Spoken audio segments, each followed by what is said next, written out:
Operation సింధూర్‌లో ఒక important డ్రోన్స్‌ని ఉపయోగించారండి. ఆ drones యొక్క యూనివర్సల్ నేమ్ ఏంటంటే కామికాజే డ్రోన్స్. కామికాజే అంటే ఏంటంటే తనంతట తానుగా వెళ్ళి అక్కడే పడిపోయి మొత్తం పేలిపోతుంది. దీన్ని కామికాజే డ్రోన్స్ అంటారనమాట. అంటే సూసైడబుల్ డ్రోన్స్ అనమాట. అంటే డ్రోన్ సూసైడ్ చేసుకుంటుంది పోయి. అంటే టార్గెట్ దగ్గరికి వెళ్తుంది, టార్గెట్ని రీచ్ అవుతుంది కెమెరాస్తో అండ్ జీపీఎస్తో నావిగేషన్ సిస్టమ్తో రీచ్ అయిన తర్వాత ఆ టార్గెట్ మీదే పడిపోయి పేలిపోతుంది. సో దీన్ని సూసైడబుల్ డ్రోన్స్ అంటారు. ఇవే కామికాజే డ్రోన్స్ అంటారు. కామికాజే అనే పదం ఎందుకు వచ్చిందంటే జపాన్లో ఇంతకుముందు కామికాజే పైలట్స్ ఉండేవాళ్ళు. వాళ్ళు ఏం చేసేవాళ్ళంటే వాళ్ళంతకు వాళ్ళు పేల్చేసుకున్నారు అనమాట టార్గెట్ కాడికి వెళ్ళి. అందుకని వీటిని కామికాజే డ్రోన్స్ అంటారు. సో ఈ కామికాజే డ్రోన్స్నే మనం లూస్టర్ మ్యునేషన్ అనే పేరుతో కూడా పిలుస్తారు.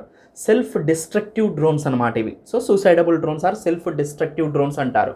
సో ఇవి 10 నుంచి 100 కిలోమీటర్లు వెళ్ళగలుగుతాయి, 1000 కిలోమీటర్లు వెళ్ళగలుగుతాయి. 10 నుంచి 1000 కిలోమీటర్ల పరిధి వీటుకుంటుంది అనమాట ఈ కామికాజే డ్రోన్స్ని. సో ఇండియా ఇలాంటి వెపన్స్ని బయటికి తీయటంతో సో చాలా వండర్గా ఉందన్నమాట.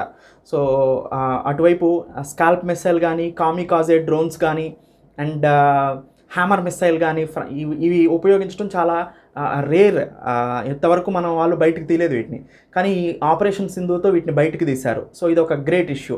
సో మొత్తం మీద scalp missile, hammer missiles and kamikaze drones వీటన్నిటిని ఉపయోగించారు.